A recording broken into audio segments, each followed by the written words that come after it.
السلام عليكم ورحمة الله تعالى وبركاته. الحمد لله رب العالمين والصلاة والسلام على أشرف المرسلين وعلى آله وأصحابه الفائزين برضا الله. أما بعد رب زدنا علما وحلما وفهما وعقلا ودبا كاملا رب تمن بالخير والسعادة. ഫത്വഹുൽ Moeen Alfiya class റൂമിലെ സബക്കിലെ ബഹുമാനികളെ, വേണ്ടപ്പെട്ടവരെ, പ്രത്യേകിച്ച് അഹ്ലുൽ ബൈത്ത് പണ്ഡിതന്മാർ, നമ്മുടെ ക്ലാസ് ശ്രദ്ധിച്ചുകൊണ്ടിരിക്കുന്ന സഹോദരിമാർ, പ്രത്യേകിച്ച് നമ്മുടെ ഈ ക്ലാസ്സിനൊക്കെ നിയന്ത്രിക്കുന്ന അഡ്മിൻസ്, എല്ലാവരെയും ആദരപൂർവ്വം ബഹുമാനപൂർവ്വം കാണുന്നു. ഫത്വഹുൽ മുഈന്റെ ബാക്കി ഭാഗം നമുക്ക് ശ്രദ്ധിക്കാം. ഇന്നലെ പറഞ്ഞതുപോലെ ഒരു പ്രത്യേകമായ ഒരു മസ്അല, ഒരു ഖാഇദ, ഒരു നിയമവലി, അതാണ് ഇന്ന് നമുക്ക് മനസ്സിലാക്കാനുള്ളത്. അത് ഫിഖ്ഹിൽ മനസ്സിലാക്കേണ്ടതും ആണ്. അതാണ് ഖാഇദത്തും മുഹിമ്മത്തും, വളരെ പ്രധാനമുള്ള ഒരു ഇമ്പോർട്ടന്റ് ആയിട്ടുള്ള ഒരു ഖാഇദ, ഒരു നിയമവ്യവസ്ഥ. അത് മനസ്സിലാക്കുക. അതായത് ഒരു സാധനത്തിന്റെ അതിന്റെ അസ്ല്, ആ സാധനം അതിന്റെ അസ്ല് അത് ശുദ്ധിയുള്ളതാണ് എന്ന് നമുക്ക് ഒരു ഭാവനയുണ്ട്. പക്ഷെങ്കിൽ നമുക്ക് ഏകദേശം അങ്ങനെ തന്നെയാണ് നമ്മളെ മനസ്സിലുള്ളത്. പക്ഷെ അവിടെ അതിന് നജസ് ആവാൻ സാധ്യത ഉണ്ട് എന്നും വന്നാല് ഇവിടെ ഇപ്പൊ എന്താ എടുക്കേണ്ടത്? അവിടെ രണ്ടഭിപ്രായം വരും. ഒന്നുകിൽ ആ സാധനം നജസാണ് അല്ലെങ്കിൽ ശുദ്ധിയുള്ളതാണ്. അപ്പൊ നമ്മളവിടെ ചെയ്യേണ്ടത് എന്താണ്? അവിടെ അതിന്റെ അസ്ല് നോക്കിയിട്ട്, അസ്ല് എങ്ങനെ ഉണ്ടാവാറ്? അത് ശുദ്ധിയുള്ളതായിട്ടാണ് എന്ന അടിസ്ഥാനത്തിൽ നമ്മുടെ ഭാവനയെ മികപ്പിച്ചിട്ട് അതാണ് എടുക്കേണ്ടത് എന്നർത്ഥം. അത് ഉദാഹരണങ്ങൾ പറയുമ്പോൾ നമുക്കത് പെട്ടെന്ന് മനസ്സിലാവും. അതായത് ഇപ്പോ ഒരു കള്ള് കച്ചവടക്കാരന്റെ വസ്ത്രം എന്ന് പറഞ്ഞാല് കള്ള് കച്ചവടം ചെയ്യൽ അനുവദനീയമാണ് എന്ന അടിസ്ഥാനത്തിലല്ല ഇപ്പൊ ഇതൊന്നും പറയണത്. ഇപ്പൊ ഒരാള് നാട്ടിൽ നിന്ന് ഇങ്ങോട്ട് വന്നു, കുടുങ്ങിയ ആ പാവം അതിന് ബേവറേജിലാണ് അതിനെന്ത് ജോലി കിട്ടിയത്, അല്ലെങ്കിൽ ഇങ്ങനത്തെ ഷോപ്പിലാണ്. ഇനിയിപ്പോ പെട്ടെന്ന് നമ്മൾ തിരിഞ്ഞു പോകാനും കഴിയില്ല. പക്ഷെ നിൽക്കുന്ന സമയത്ത് അദ്ദേഹത്തിന്റെ ഡ്രസ്സും കാര്യങ്ങളെ കുറിച്ച് ഷറഈന്റെ വീക്ഷണം എന്താണെന്ന് നമ്മൾ പറയണല്ലോ. അപ്പൊ അവിടെ സാധാരണ ഗതിയിൽ എന്തുണ്ടാവും? അതൊക്കെ നജസ് ആയതുകൊണ്ട് നജസ് തെറിക്കാൻ സാധ്യതയുണ്ട്. പക്ഷെ എന്നാലും അദ്ദേഹം വീട്ടിൽ നിന്ന് എടുത്തു വരുന്ന ഡ്രസ്സ് ശുദ്ധിയുള്ളതാണ് എന്നതുകൊണ്ട് ആ സാധനം അസ്ല്, അതിന്റെ ഉത്ഭവം, അതിന്റെ തുടക്കം എന്താണ്? ശുദ്ധിയുള്ളതാണ് നമുക്കറിയാലോ. അപ്പൊ നമ്മളെന്താ പറയാ? ശുദ്ധിയുള്ളതാണ് എന്ന് വെച്ചാല് അയാൾക്ക് ബാങ്ക് കൊടുത്ത പള്ളിയിൽ പോയിട്ട് നിസ്കരിക്കുന്നതിന് കുഴപ്പമില്ല. ഇതിങ്ങനെ കച്ചവടം ചെയ്യണമെന്നും പോകണം എന്നല്ല പറയണത്, ഉദാഹരണം പറഞ്ഞാണ്. അതുപോലെ തന്നെ ഹൈലുകാരത്തി എന്ന് പറയുമ്പോ മെൻസസ് ഉള്ള പെണ്ണ്, അതിന് ബ്ലഡ് ഒക്കെ ചിലപ്പോ ആവാം, അത്രേ ഉള്ളൂ. എന്നാൽ അത് എപ്പോഴും ആയിക്കൊണ്ടിരിക്കും എന്നൊന്നും പറയാൻ പറ്റൂലല്ലോ. അപ്പൊ അവള് ധരിക്കുന്ന ഡ്രസ്സ് ശുദ്ധിയുള്ളതും അലക്കിയതും വൃത്തിയുള്ളതുമാണ് എന്ന നിലക്ക് നമ്മൾ എന്ത് പറയും? ആ വസ്ത്രം ശുദ്ധിയുള്ളതാണ്. അതുപോലെ തന്നെയാണ് നമ്മുടെ കുട്ടികൾ എടുക്കുന്ന ഡ്രസ്സുകളും പിന്നെ സാധനങ്ങളും ഒക്കെ നജസൊക്കെ ആവാൻ സാധ്യത ഉണ്ട്. അവരിപ്പോ മൂത്രികളൊന്നും അത്ര ശ്രദ്ധിക്കൂലല്ലോ. എന്നാലും നമ്മൾ എടുത്തു കൊടുക്കുമ്പോ, ധരിപ്പിക്കുമ്പോ ഒക്കെ ശുദ്ധിയുള്ളതായിട്ടല്ലേ നമ്മളെ കാഴ്ചയിലുള്ളത്. അപ്പൊ അതിന്മ നോക്കിയിട്ട് അതൊക്കെ ശുദ്ധിയുള്ളതാണെന്നാ പറയാം.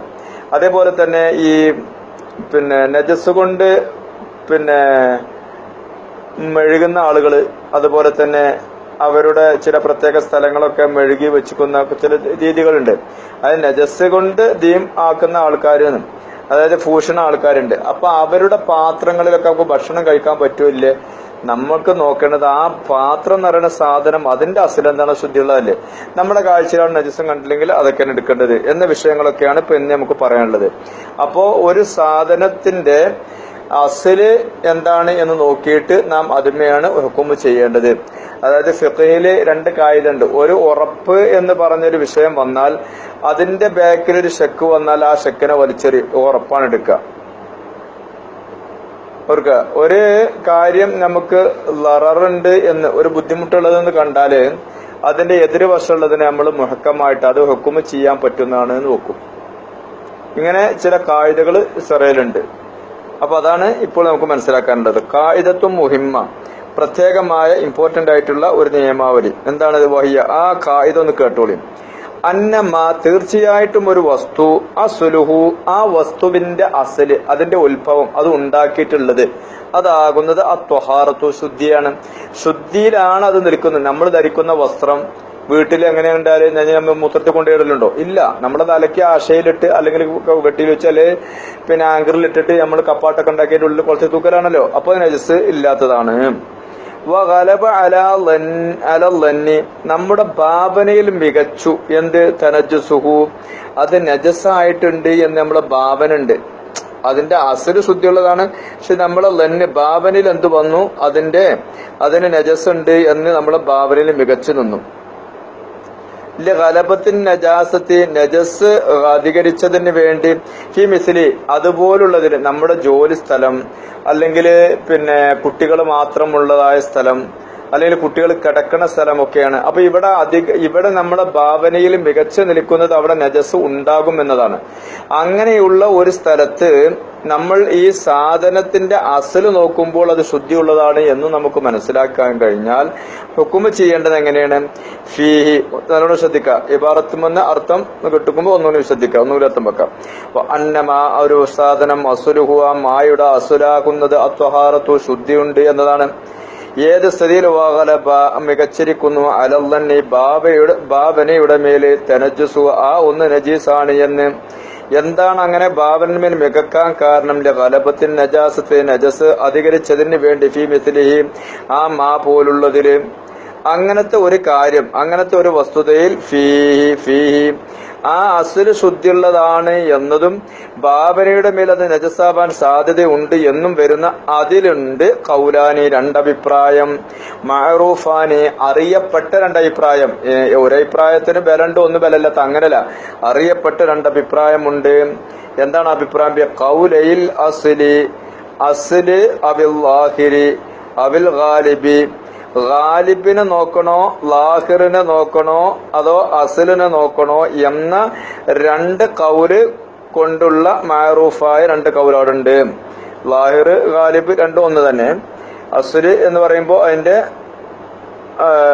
പിന്നെ ബിഖൗലയിൽ അസ്ലി വല്ലാഹിരി അവിടെ ഇളാഫത്ത് ലാമിന്റെ മാനാക്കാണ്. ബിഖൗലയിൽ അസ്ലി വല്ലാഹിരി അബിൽ ഗാലിബി ഗാലിബിനെ നോക്കിയിട്ട് ഹുക്കുമ് ചെയ്യണോ ലാഹിറിനെ നോക്കിയിട്ട് ഹുക്കുമ് ചെയ്യണോ അതോ അസ്ല് ലാഹിർ എന്ന് പറഞ്ഞാൽ അസ്ല് രണ്ടോ തന്നെയാണ്. അപ്പൊ ആ അസ്ലിനെ തൊട്ടിട്ടാണോ ഹുക്കുമ് ചെയ്യേണ്ടത് എന്ന രണ്ട് കൗല് കൊണ്ടുള്ള മഅറൂഫായ രണ്ട് കൗലോടെ വന്നിട്ടുണ്ട്. അപ്പൊ എന്താ എടുക്കേണ്ടത്? അർജഹുമ ആ രണ്ട് കൗലിൽ നിന്ന് മുൻഗണന കൊടുക്കേണ്ടുന്നത് നമ്മൾ പ്രബലമാക്കുന്നത് അന്നഹു അമ്മ താഹിറുൻ ശുദ്ധിയുള്ളതാണ് എന്നാണ്. എന്താ അതിന് കാരണം? അമലം ബിൽ അസുല് അതിന്റെ തുടക്കം അതിന്റെ തറ അതെന്താണ്? ശുദ്ധിയുള്ളതാണ്. അമലം ബിൽ അസുല് കൊണ്ട് അമല് ചെയ്തതിന് വേണ്ടി. എങ്ങനത്തെ അസുലാണ്? അല്ല മുത്തയക്കനെ ആ അസുലാണ് നമുക്ക് ഉറപ്പുള്ളത് ശുദ്ധിയുള്ളതാണ് എന്ന്. അന്നഹു കാരണം ആ അസുലാണ് അലുബത്തു അതാണ് ഏറ്റവും ലബത്ത് ചെയ്യാൻ ക്ലിപ്തമാക്കാൻ ഏറ്റവും നല്ലത്. അതായത് ലബ്താൽ അക്സറു ലബ്തൻ ക്ലിപ്തമാക്കാൻ തിട്ടപ്പെടുത്താൻ നിർണയപ്പെടുത്താൻ ഏറ്റവും നല്ലതാണ്. എന്തിനെക്കാട്ടിലും മിനൽ ഗാലിബിനെ കാട്ടിലും ഗാലിബായത് ലന്ന് മികച്ചു നിന്നു നജസാണെന്നല്ലേ, അതിനെക്കാട്ടിലും അലുബത്ത് ഏതാണ്? മുതയഖനുള്ള ആ കാര്യമാണ്. അതെന്താണ്? ശുദ്ധിയുള്ളതാണ്. അൽ മുഖ്തലിഫി ഗാലിബ് എന്ന് പറഞ്ഞാൽ അൽ മുഖ്തലിഫി അത് എതിരാകുന്നു ബിൽ അഹ്വാലി നമ്മുടെ അവസ്ഥ കൊണ്ട്. നമ്മളുടെ അവസ്ഥ അതായത് നാം പിന്നെ കള്ളു ഷോപ്പ് പോലുള്ളതിലൊക്കെയാണ് ജോലി ആയിട്ട് ചെയ്യേണ്ടി വരുന്നത് എങ്കിൽ അങ്ങനെയുള്ള സ്ഥലങ്ങള് അതല്ലെങ്കിൽ ഇതൊക്കെ എടുത്താൽ മതി. നമ്മളിപ്പോ ഓപ്പറേഷൻ തിയേറ്ററിന്റെ ഉള്ളിൽ അവിടെ രക്തം കൊണ്ടും മറ്റുകൊണ്ടൊക്കെ അല്ലേ അവിടെ പിന്നെ ഓപ്പറേഷൻ കാര്യങ്ങളൊക്കെ ചെയ്യുന്നത്. അപ്പൊ അതും എടുക്കാം. അപ്പൊ അഹ്വാല് പിന്നെ വല്ല അസ്മാനി സമയങ്ങള് അതായത് മഴ നല്ലോണം വർഷിക്കുന്ന ഒരു സമയമാണ്. അതിലൂടെ കാലികളും മറ്റും പോകുന്ന വളവും ഒക്കെ ഉള്ള സ്ഥലമാണ്, മറ്റേ ചാണകമൊക്കെ ഉള്ള. അപ്പൊ പിന്നെ അവിടെ എന്താ നജസ് ഉണ്ടാവും എന്നുള്ളതിനല്ലേ വരുന്നത്. അതാണ്. അപ്പൊ അങ്ങനെയൊക്കെ ഉള്ള പിന്നെ സമയം കൊണ്ടും അവസ്ഥകളെ കൊണ്ടും വ്യത്യസ്തമായ ആ ഗാലിബിനെ കാട്ടിലും അലുബത്ത് എന്താണ്? അസല് നോക്കിയിട്ടെടുക്കലാണ്. അത് ശുദ്ധിയുള്ളതാണ്. ഉപദാലിക്ക ഈ പറഞ്ഞത് ഇപ്പൊ നമ്മള് പറഞ്ഞല്ലോ അസല് ശുദ്ധിയുള്ളതാണ്. ആ നമ്മളെ ലവ്നിന്റെ മേല് മികച്ചു നിന്നു ഇങ്ങനെയൊക്കെ ആവാം നജസാവാം. അപ്പൊ എങ്ങനെയാണ് എടുക്കേണ്ടത്? രണ്ട് കൗലുണ്ട്. അതിന്റെ അർജഹായ കൗല് ഇങ്ങനെയാണെന്ന് പറഞ്ഞതുണ്ടല്ലോ ആ കോലം. അതായത് ആ മാക്കു അന്നമാ അസുലുഹു അത്വഹാറത്തു എന്ന് പറഞ്ഞ മാ ആകുന്ന മാക്കൊരു തംസീർ പറഞ്ഞല്ലോ. അതേതാണ്? കസിയാബി ഖമ്മാരിൻ സിയാബി ഖമ്മാർ, ഖമ്മാറിന്റെ വസ്ത്രം പോലെ. ഖമ്മാർ എന്ന് പറഞ്ഞാല് കള്ള് ഉണ്ടാക്കുന്ന ആളുടെ വസ്ത്രം, അല്ലെങ്കിൽ കള്ള് കച്ചവടം ചെയ്യുന്ന ആള്, അല്ലെങ്കിൽ സപ്ലൈ ചെയ്യുന്ന ആള്, അല്ലെങ്കിൽ അതുമായിട്ട് ബന്ധപ്പെട്ട ജോലിക്കാരെന്നർത്ഥം. ഹൈലുകാരത്തിയുടെ വസ്ത്രം പോലെ. സുബിയാനിൻ, കുട്ടികളുടെ ചെറിയ കുട്ടികളുടെ വസ്ത്രം പോലെ. അവാനി മുതദയ്യിനീന ബിൻ നജാസത്തി, നജസ് കൊണ്ട് ഫൂഷകർമ്മം ചെയ്യുന്നവരുടെ പാത്രം. ഒരു നജസ് തെളിച്ചുകൊണ്ടൊക്കെയാണ് ഓല സ്ഥലം ശുദ്ധിയാക്കല്, നജസ് കൊണ്ട്. അങ്ങനെ കൂട്ടക്കാരുണ്ട്. ഓല പാത്രം. വറക്കിൻ, ചില ഇല. യഗ്ലിബു നഫറുഹു, അത് കൊഴിഞ്ഞു വീഴൽ അധികരിക്കുന്നു. അല നജസിന്റെ മേല്, അങ്ങനെയുള്ള ചില ഇലകള്. വലുആബി സ്വബിയൻ, കുട്ടിയുടെ കേല, അതായത് എപ്പോഴും ഛർദി തന്നെ, ആ ഛർദി കൂടിയതായ കുട്ടിയുടെ കേല. വജൂഹിൻ സക്കാത്ത് എന്ന് പറഞ്ഞാല്, ജൂഹ് എന്ന് പറഞ്ഞത് ഒരു ഭക്ഷിക്കുന്ന സാധനമാണ്. നമ്മൾ ചുക്കലാത്ത അല്ലെങ്കിൽ പിന്നെ സലാഡ് എന്നൊക്കെ പറയുന്നത് പോലെ അത് അതിനെ വിശദീകരിക്കാണ്. ഇഷ്തഹറ അമലുഹു, ആ ജൂഹിന്റെ ഉണ്ടാക്കൽ പ്രസിദ്ധമായിരിക്കുന്നു. ബിഷഹമിൽ ഖിൻസീരി, ഖിൻസീർ പന്നിയുടെ നെയ്ഫാട കൊണ്ട്, അല്ലെങ്കിൽ പാൽക്കുടൽ കൊണ്ട്. നെയ്ഫാട അല്ലെങ്കിൽ പാൽക്കുടൽ കൊണ്ടാണ് അതിനുണ്ടാക്കല്. അങ്ങനത്തെ സാധനം, അങ്ങനെ നമ്മൾ കേട്ടിട്ടുണ്ട്, അങ്ങനെ അതുകൊണ്ടാണ് ഉണ്ടാക്കുന്നത് എന്ന്. ജുബിനിൻ ഷാമീൻ, ഷാമുകാരുണ്ടാക്കുന്ന പിന്നെ ജിബിന്, ഷാമുകാരുണ്ടാക്കുന്ന ജിബിന്.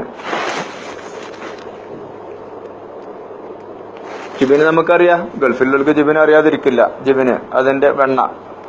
ഇഷ്തഹറ അമലുഹു, അതിനെ ഉണ്ടാക്കൽ പ്രസിദ്ധമായിരിക്കുന്നു. ബി അംഫാത്തിൽ ഖിൻസീരി, ഖിൻസീറിന്റെ നെയ്പ്പാട കൊണ്ട് ആണ് അതിനെ ഉണ്ടാക്കാറുള്ളത്. അപ്പൊ ഇങ്ങനെയൊക്കെയുള്ള സാധനങ്ങൾ ആണ് ഇപ്പൊ എന്ത് പറഞ്ഞത്, അതിന്റെ അസുല്. ഈ പറയപ്പെട്ട ജിബിന് എന്ന് പറഞ്ഞ സാധനത്തിന്റെ അസുൽ എന്താണ്, അത് ശുദ്ധിയുള്ളതാണ്. പക്ഷെ അത് ഇതുകൊണ്ട് ഉണ്ടാക്കുന്നുണ്ട് എന്നൊരു കേൾവിയും അറിവും നമ്മളുടെ അടുക്കലുണ്ട്. അപ്പൊ ഇവിടെ അമല് ചെയ്യേണ്ട അതുകൊണ്ടാണെന്ന് പറയാൻ കാരണം, വഖദ് ജാഅഹു സ്വല്ലല്ലാഹു അലൈഹി വസല്ലം, നബി കരീം സ്വല്ലല്ലാഹു അലൈഹി വസല്ലം ഞങ്ങളുടെ അടുക്കൽ കൊണ്ടുവന്നു. ജിബിനത്തു മിൻ ഇൻദഹും, ആ ഷാമിന്റെ അഹ്ലുകാരുടെ അടുക്കൽ നിന്നുള്ള ഒരു ജിബിന് കൊണ്ടുവന്നു. ഫഅകല മിൻഹാ റസൂലുള്ളാഹി, എന്ന് കഴിച്ചു. വലം യസ്അലൻ ദാലിക, ഇതിനെ സംബന്ധിച്ച് ചോദിച്ചില്ല എന്ന് പറയാൻ കാരണം, ഭാവനയിൽ ഇപ്പൊ നജസ് ഉണ്ടാക്കിയതാണ് എന്നാണ്. പക്ഷെങ്കിൽ അവിടെ അസല് ഈ സാധനം എന്താണ്, ശുദ്ധിയുള്ളതാണ്. കാരണം ജിബിന് അതുകൊണ്ട് മാത്രമല്ല അല്ലാത്ത സാധനം കൊണ്ട് ഉണ്ടാക്കും, അതുകൊണ്ട് ചോദിച്ചില്ല എന്നതാണ്. ദക്കറഹു, ഈ മസ്അലയെ പറഞ്ഞിരിക്കുന്നു ഷെയ്ഖുന ഇബ്നു ഹജർ റഹ്മത്തുള്ളാഹി അലൈഹി ഫി ശറഹുൽ മിൻഹാജിൽ പറഞ്ഞിട്ടുണ്ട്. ശറഹുൽ മിൻഹാജിൽ ഈ വസ്തുത പറഞ്ഞിട്ടുണ്ട്.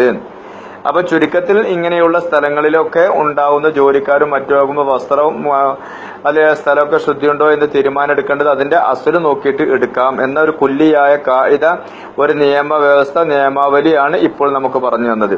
ഇനി വയുഫാൻ മഹൽ ഇസ്തിജ്മാരി, കല്ലുകൊണ്ട് മനോഹരം ചെയ്ത മഹലിനെ തൊട്ട് അഫുണ്ട് എന്ന വിഷയമാണ് പറയുന്നത്. അതിന്റെ ബാക്കി വേറെ വിഷയങ്ങളും വരുന്നുണ്ട്. ഒക്കെ നജസുമായിട്ട് ബന്ധപ്പെട്ടത് തന്നെയാണ്. ഇൻഷാ അല്ലാഹ് അടുത്ത ദിവസം നമുക്ക് അതിന്റെ ബാക്കി സംസാരിക്കാം. അള്ളാഹു തൗഫീഖ് ചെയ്യട്ടെ. എല്ലാവരും ദുആ ചെയ്യണമെന്ന് വസിയത്തോടെ. അസ്സലാമു അലൈക്കും വറഹ്മത്തുള്ളാഹി വബറകാതുഹു. അല്ലാഹു അലം.